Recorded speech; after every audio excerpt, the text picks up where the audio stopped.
네, 안녕하세요. 저는 커뮤니케이션 대학원 미디어 문화 연구국 전공에서 가르치고 있는 이상길이라고 합니다.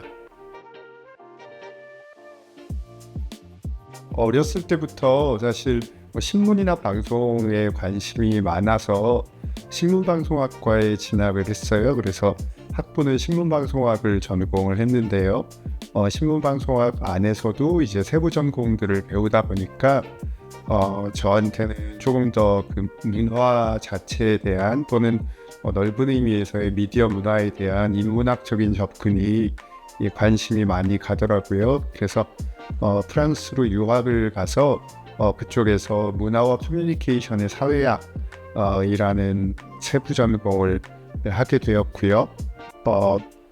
개인적으로는 다양한 또 문화예술 활동에 관심이 많아서 학부 때 또 연극반을 하기도 하고 영화를 즐겨보기도 해서 그런저런 관심사가 아마 미디어 문화연구 전공으로 저를 이끌지 않았나 싶습니다.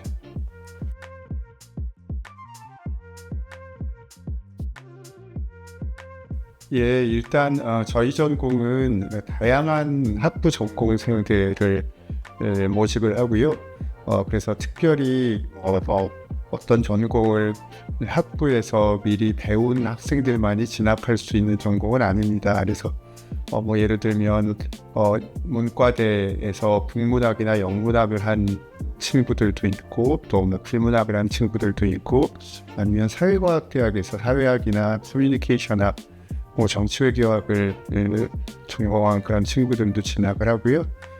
나아가서는 사실 이공대 쪽에서 진학하는 경우들도 가끔씩 있었어요. 그래서 건축학이라든가 또는 컴퓨터공학이라든가 이런 것들을 학부 전공에서 한 친구들이 저희 이 전공에 올 정도로 사실은 대단히 학제적인 분야고 또 다양한 전공생들이 지원할 수 있는 그런 전공이기도 합니다. 그래서 미리 학생들에게 어떤 전공 자격을 갖춰야 된다든가 하는 요구는 하지 않는데요. 다만 기본적으로 자신이 연구하고자 하는 대상, 그러니까 미디어와 문화 현상에 대한 관심이 많고 또 다소 이론적이거나 학술적인 그런 논의들도 많이 배우게 돼요. 그러니까 학제적인 분야다 보니까 단순히 미디어나 커뮤니케이션 연구뿐만 아니라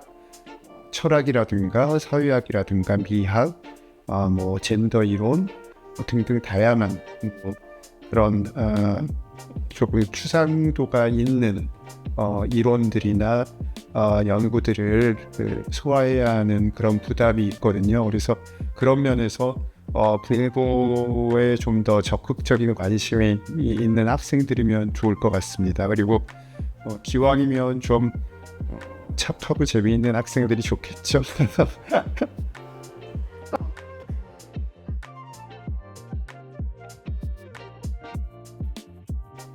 예, 말씀드린 것처럼 사실 반드시 이 영상 제작이라든가 아니면 어떤 미디어 관련 이론적 지식이나 또는 현장 업무 경험이 요구되는 그런 전공은 아닌데요. 그럼에도 불구하고 이제 그런 활동이나 경험이 있으면 그건 또 어떤 학문과 현실 세계 사이에 그런 접점을 마련해 줄 수 있는 중요한 소양이라고 생각하기 때문에 나름대로 그런 경험이나 경력이 있는 친구들이 지원해 주시는 것도 좋을 것 같고요. 또 공부에도 도움이 되게 많이 될 것 같습니다. 근데 처음에 말씀드린 것처럼 기본적으로는 석사 공부라도 어쨌든 공부니까 들어와서 정말 즐겁게 열심히 할 수 있는 분들이 많이 지원해 주셨으면 하는 바람이 있습니다.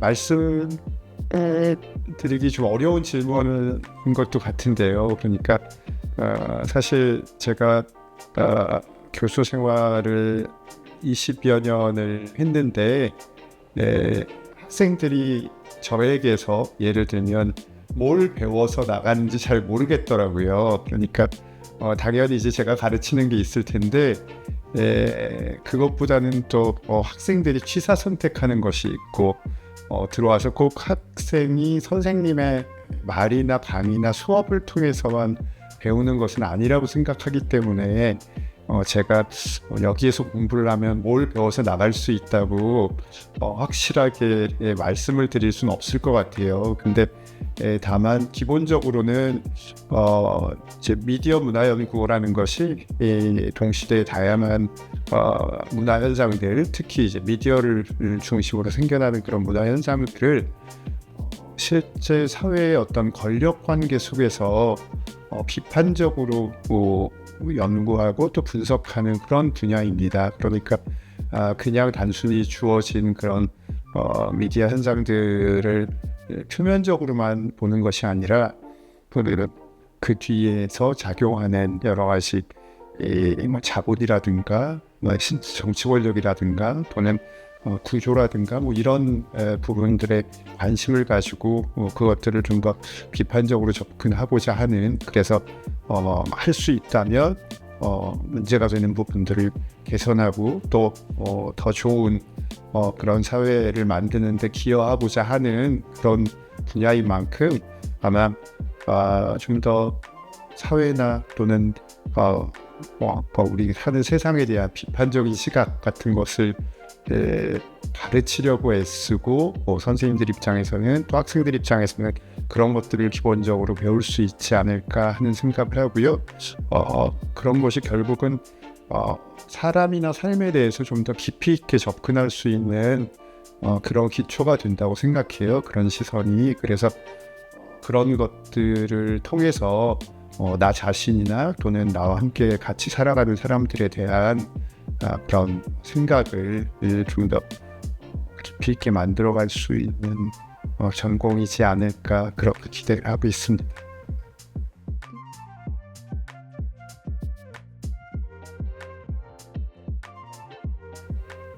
그 좀 어려운 질문이네요. 예, 조금 시간 순으로 말씀을 드려보면요. 처음에 학부 시절에 신문방송학과에 이제 지원을 하게 된 중요한 이유 중에 하나는 미디어 역사에 관심이 있었어요. 그래서 그런 언론사를 좀 배워보고 싶다, 학부에서 배워보면 재밌겠다, 이런 생각으로 지원을 하게 됐고요. 그래서 기본적으로는 좀 미디어 역사에 대한 관심은 쭉 있는 셈이고요. 대학원에 들어가고 또 박사과정에 들어가고 하는 이제 그 과정에서는 문화이론 쪽에 관심을 많이 갖게 됐습니다. 그거는 그 전에 이제 학부 때 배웠던 여러 가지 좀 비판적인 그런 이론들, 마르크스주의를 포함해서 이제 그런 것들의 연장선상에서 생겨난 관심이라고 생각이 드는데요. 그래서 푸코라든가 브루지에라든가 이런 사람들의 문화 이론에 대한 그런 관심사를 꾸준히 발전시키게 됐고요. 그리고 가장 최근에는 사실 역시 이제 그런 이론들의 연장선 위에 있는 관심이긴 한데요. 어떤 이런 공부를 통해서 자기 자신을 구성하고 있는 이제 여러 가지 요소들을 말하게 된다는 생각이 들어요.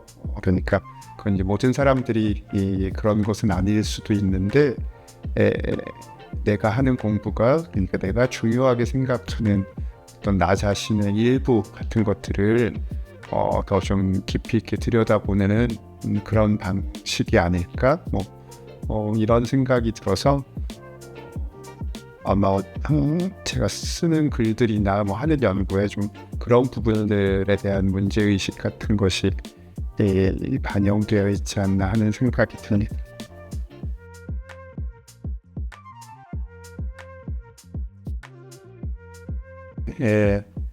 사실 이 어떻게 생각하면 너무 뻔한 얘기인데요.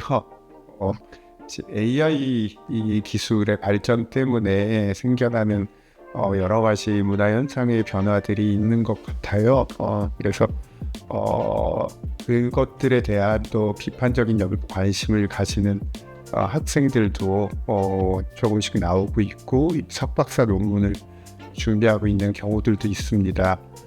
근데 그런 AI 활용이라는 게 그냥 단순히 예를 들면 일러스트레이터를 대체한다든가 아니면 그걸 통해서 영상 제작이나 기타 콘텐츠 제작을 훨씬 더 쉽게 한다든가 이런 아니면 알고리즘 추천 같은 걸 통해서 취향을 형성하는데 다양한 방식으로 개입한다든가 이런 차원을 넘어서서 아주 기본적으로 글쓰기라든가 우리가 생각하는 방식이라든가 이런 데까지 이 어떤 영향을 미치고 있고 또 그게 장기적으로나 이제 신체적으로 되게 많은 것을 바꿔놓을 수 있지 않을까 이런 약간의 우려가 있습니다. 그래서 그런 문화 현상들에 대한 학생들의 적극적인 연구 관심 같은 것들이 많이 필요할 것 같고요.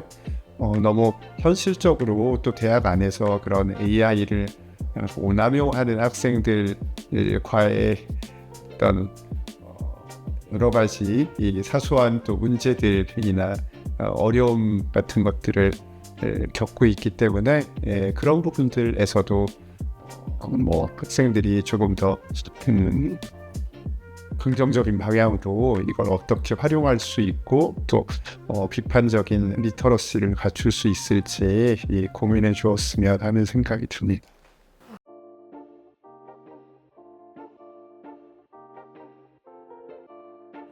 사실 사람들 간의 관계가 이제 그런 미디어, 플랫폼 미디어나 사실 또 AI도 물론 직접적으로 제가 사람과 의사소통 하게 되는 것은 아니지만 그런 사람과의 의사소통을 일종의 미미크리 하는 방식이고 또 그걸 통해서 예를 들면 심리 상담을 받는다든가 아니면 많은 위안을 얻는다든가 이런 경우들도 있기 때문에 기본적으로는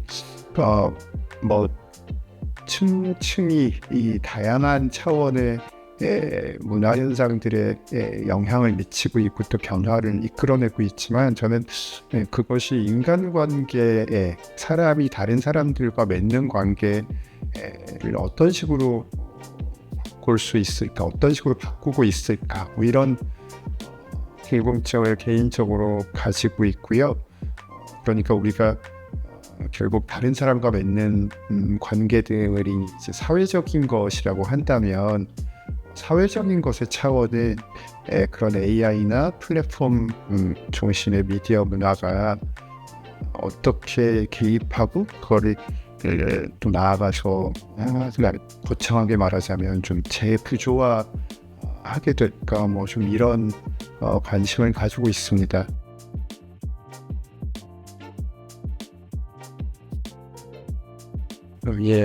좋은 질문인데요. 아마 그게 요즘 창작자들이 고민해야 될 부분에 대한 답변은 제가 딱 드릴 수 없을 것 같고 그냥 다만 좀 일반론적으로 제가 생각하는 답변만 말씀드릴 수 있을 것 같은데 저는 기본적으로 그런 창작이 이 자신의 목소리라고 생각을 하고 그래서 자기 목소리나 자기가 하고 싶은 말을 잘 만들어내는 작업이 중요하다고 생각을 합니다. 그러니까 예를 들면 아무리 우리가 외국어를 유창하게 말할 수 있더라도 사실은 할 말이 없으면 그 외국어가 별 소용이 없는 것이고 그리고 그냥 하나마나 한 이야기를 아무리 유창하게 말해봤자 그게 그걸 듣는 사람들에게 호소력을 가지고 다가가지는 않을 것 같아요. 반면에 뭔가 자기만의 말, 또 하고 싶은 말이 분명히 있는 경우라면 그걸 아무리 더듬거리면서 별로 유창하지 못한 언어로 말을 하더라도 귀를 기울여주고 또 어떤 사람에게 감동을 주거나 또는 설득력을 발휘할 수 있을 거라고 생각을 하거든요. 비슷한 맥락에서 결국은 많이 생각하고 또 많이 고민해서 자기가 정말 하고 싶은 말을 자기만의 목소리를 찾아가는 과정이 기본적으로 모든 창작자에게 가장 중요한 과제가 아닌가 생각하고 있습니다.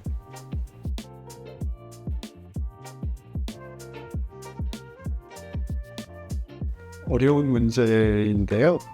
그러니까 사실은 미디어라는 말이 대단히 다양한 일단 기술이나 또는 심지어 사물 이런 것들을 포괄하고 있는 말이잖아요. 그래서 예를 들면 신문 방송에서부터 무슨 스마트폰, 영화, 웹툰, 웹소설, AI 이런 것들을 다 우리가 미디어라는 말로 뭉뚱그려서 이야기를 하고 또 요즘에는 그냥 그런 기술적인 미디어뿐만 아니라 공간이라든가 아니면 여러 가지 사물들 이런 것들도 일종의 미디어로 이해하고 또 미디어라는 관점에서 분석하는 그런 경우들도 많이 있거든요.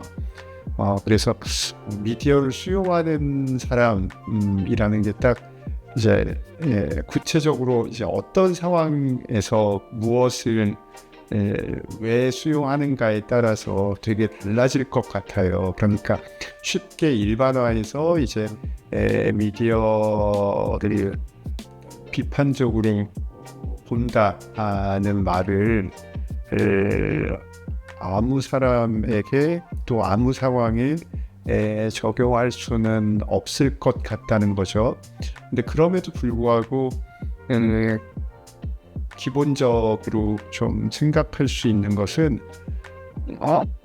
내가 보는 것이 만들어진 것이고 그것이 또 전부가 아니고, 그러니까 항상 그 바깥에 대해서 생각을 하고 그 뒤에 대해서 생각을 하지 않으면 정말 좀 중요한 것을 못 보게 될 수 있다는 생각이 들고요. 그러니까 무슨 얘기냐면 예를 들면 우리가 신문을 볼 때도 그냥 그 신문이 보여주는 세상이 전부가 아니라 그 신문은 만든 사람들이 있고 기사를 쓴 사람, 그거를 기핑한 사람, 거기에 제목을 단 사람 이런 것들이 있고 또 그 신문 자체의 어떤 정치적인 입장이나 특징이나 또는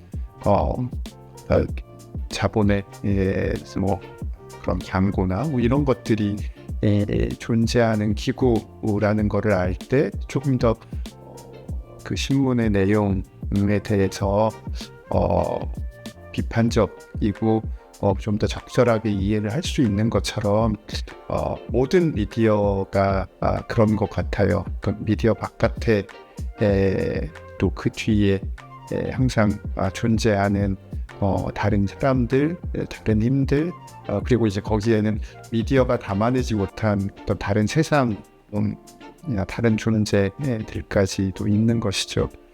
그런 것들에 대한 생각을 잊지 말아야 하지 않을까 하는 그런 말씀을 드릴 수 있겠습니다.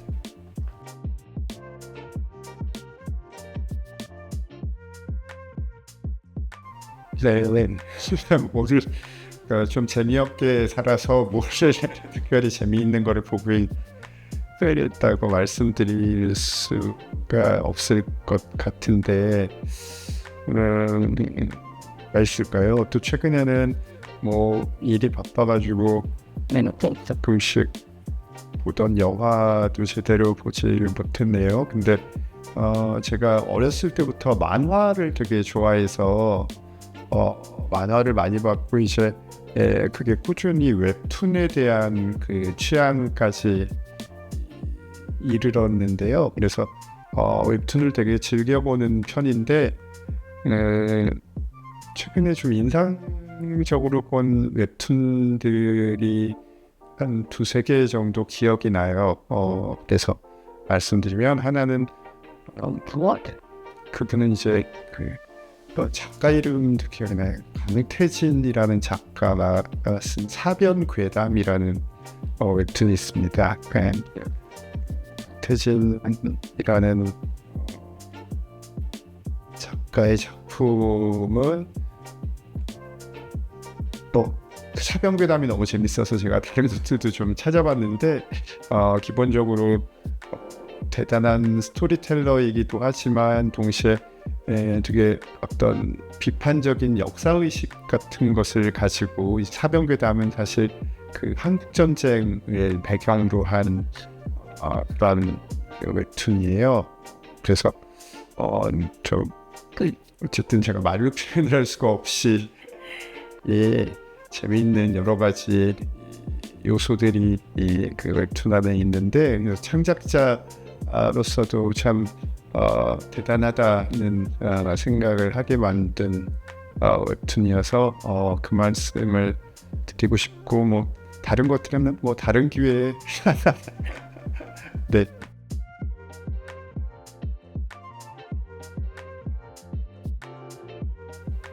이게 제가 그 신입생 환영회 때 학생들이 가장 궁금해하는 질문이 뭔지 그렇게 이제 물어보면 학생들이 대답하는 게 제가 왜 뽑혔는지 모르겠다고 그게 제일 궁금하다고 하더라고요.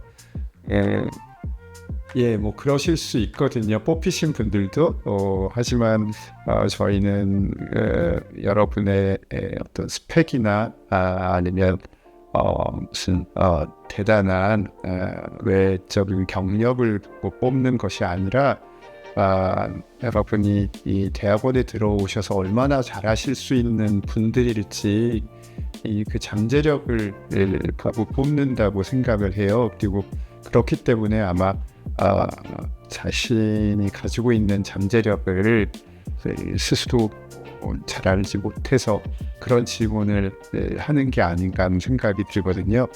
여러분들 모두 여러분의 생각과 달리 아주 좋은 잠재력이 있는 분들일 테고 그리고 저희는 그걸 보고 여러분을 대학원에 뽑을 수 있는 그런 안목이 있는 대학원이라고 생각을 합니다. 그러니까 많은 지원해 주시기 부탁드리고요. 나중에 학교에서 뵙도록 하겠습니다. 감사합니다.